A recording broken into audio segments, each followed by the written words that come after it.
Star खबर को स्वागत करुच्ची मु लिप्सा। आसतु जानिबा आजिर स्टार खबर।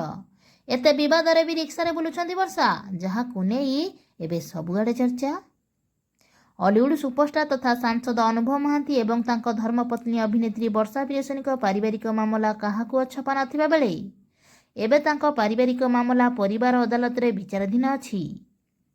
एहारी भितरे गत किछि दिन तले वर्षा प्रियसनी कोर्टर निर्देश अनुसार तांको स्वामी माने अनुभव महांती को घर छाड़ी निज बाप घरे निज माँ को सह रहउछंती। सेपटे अनुभव महांती निज परिवार सह रहउथिबा बेले से दुहिंक भितरे कथावार्ता बंद हो जाइछि। विवाह विच्छेद पई अनुभव महांती जिद्दी करी बसिथिबा बेले वर्षा प्रियसनी निज शंखा सिंदूर स्वामी पई कोर्ट रे अनुभव को विरुद्ध रे लड़ाई करुछंती। एबे वर्षा प्रियसनी निज बाप घरे रही विभिन्न प्रकार समाजसेवा करुथिबार नजर आसीथिबा बेले गतकाली रिक्सा रे बुलुथिबार नजर आसीछंती, जहाकू नेई एबे सबुआडे चर्चा। एमिति खबर पाइबा पे हेले सब्सक्राइब करंतु स्टार खबर।